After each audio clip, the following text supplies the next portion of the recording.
Welcome back, dear children. So, we left in this session, right? In this slide.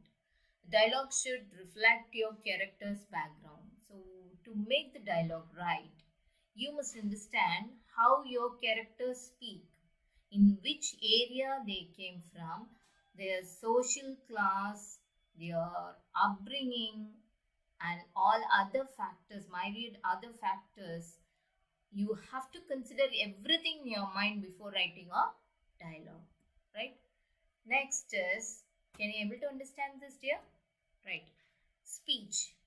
Speech and tone are always bound up in what has happened and what is happening to your character. What happened and what is happening now to your character. See, William Shakespeare, he's a famous writer. You all know him, right?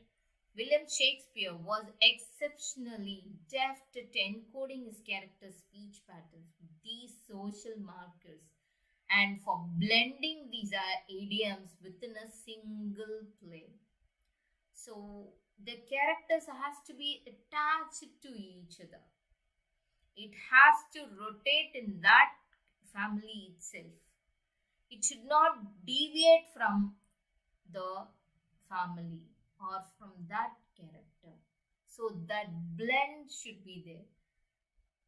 Fantastically, William Shakespeare will handle this, right? So next is be true to the period. So this is a second rule that you have to follow. If you're setting your story in the past, then your dialogue should accurately reflect the word, voice, idioms, and speech patterns of that period. You could have experienced nowadays so many films are taken stating it happened in the period of 1980s or it happens in 1947, all that. So how the dialogues will be in that, how the dressing sense will be. So based on the period, when you're setting up the story, whether you're setting up the story in past or present or in future, based on that, the word choices, the idioms, and the speech pattern will differ. Okay, the dressing sense also will be different, and conversation need to be specific to the time you're writing and without seeming concept. So what is the meaning there? Whenever you are speaking, if the dialogues, if the correct dialogues are presented in wrong time, there will be a major problem in that. So a correct dialogue in correct time only will give you a fantastic value, right? Desire, next third point is, third rule is, desire should motivate your characters to speak. Desire is wish. Okay, when your characters are speaking, they should be trying to get something from one another, right? Or make the power play, powerful play, like a comedian. How comedians play an important role in film. Have you seen that? So how they are speaking, how they are counter-attacking. So each and every comedian will have their own style and how they are speaking to the hero or according to the villain or according to the situation he'll speak to himself. So all that will make the play very powerful and entertaining, right? When writing dialogue, ask yourself, you have, when you are writing dialogue, you have to ask yourself what your characters want. Okay, the aspects of character development. So what is your character, what your character wants, actually all these has to be decided by the dialogue writer. So ideally you will know your characters well enough to sense not only what they want, but they would express their desires verbally. Will they be blunt or subtly manipulative, or will they be angry, or do they always keep their cool? Fantastic. Be cool. Cool, buddy. Like that. So, how the characters based on that, your dialogue also should differ. Okay, characters. Next, fictional characters don't say ah, in the sense, what is it? In real life, speech has lots of padding or stuffing words like yeah, so, like that. When we are speaking, see, you or I, whatever, whoever, they'll make some gaps and they'll speak like mm, like that. They'll have some sort of padding or stuffing, right? But good dialogue in fiction must be both more incisive and selective. Both, what is that? Incisive and selective. It is shown down to reveal what people want from one another, reveal character, dramatize power struggles. One of the most common mistake when we are writing dialogue is to write down exactly what people say most of the time, right? The common mistake is to write down exactly what people say most of the time. But this is probably be dull, as it will be full of like so forth, right? Rambling, repetitious, and not very sparky. Pay careful attention to dialogue punctuations, particularly things like exclamation mark. It should be used sparingly. So exclamation marks, no, a, so like actually, all these words has to be avoided when you are speaking, right? There's always subtext. There are often wide gaps between what people say and what they are thinking. So I will be thinking about now how the children wrote their exam. Will there be any difficulty in uploading? All that will be there in my mind. But now I am taking class, right? So what people say and what they are thinking will have a wide gap between what one understands and what one refuses to hear. So again, I'll say you there are often wide gaps between what people say and what they are thinking, between what one understands and what one refuses to hear. These gaps can collectively be referred to as subtext, and they are valuable territory for the fiction writers. Stay alert to them and let them generate drama in the scenes you write. Okay, so these are the possible dialogues you can create and make the dialogue interesting. So try to use these four prompts to develop your dialogue writing skills. Do you want to be a good dialogue writer? Then follow these steps.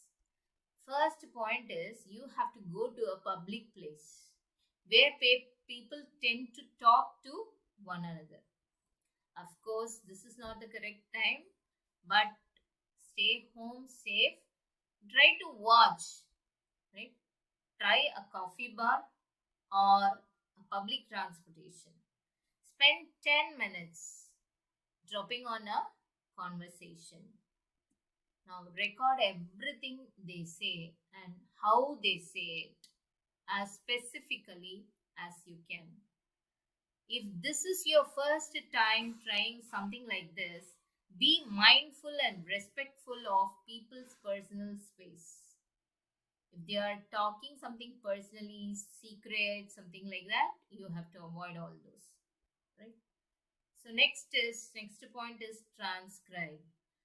Later, you have to transcribe this conversation into word processing document as faithfully as you can. You heard some dialogues, right? You have to write the dialogues in a proper format, right? What conclusion can you draw from what you heard? Who has more power? Two persons are speaking means One will be powerful in that and one will be submissive. By hearing the dialogue itself, you can able to find out that. So who has more power? Who wants that? So some people tries to dominate other, right? Who was listening more closely? All these questions, for all these questions, you need the answer, right? Who was listening more closely? Did someone interrupt the other or ignore them? So while we are speaking, the second person will come and interrupt, disturb us in between. That means he's trying to divert the topic. He don't like the topic. So all these things has to be noted. Did someone interrupt the other or ignore them? Now you have to start new paragraph each time you switch perspectives, so it's easier to track who is saying what. Two characters are there, for example. See, Divya and Smita you wrote, isn't it? So for each and every dialogue, for Divya, we wrote a separate paragraph. For Smita, you left a line and you wrote a separate paragraph, right? So start a new paragraph each time you switch perspective. So it will be easier to track who is saying what he or she is saying, right? Now the next point is pick the most interesting bits. In a new document, you have to select the part of conversation the most interested to you. So some part of conversation will be very interesting, some will be very boring. So the boring part you have to leave off, the interesting part you have to fetch it out. So whether it was a few lines or particularly charged interruption, and use it as a seed of a fictional scene. If it is a one line, a small dialogue also, if it is more interesting, you pick it up, right? Here you are free to cut filler, condense meaning, and change the word. You can add gestures. Gestures is body language. Silence, you can add silence and subtext to reveal these characters and what they want the reader. Okay, so the reader should feel happy and it has to be interesting.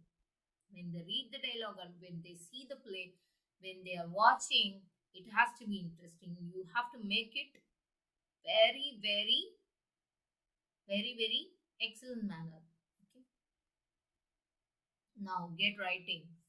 After answering all these questions, what are the questions? Again, we'll have a recap. What conclusion you can draw from what you heard? Who has more power? Who wants that? Who was listening more closely? Did someone interrupt the other or ignore them? Okay, so all these questions has to be answered.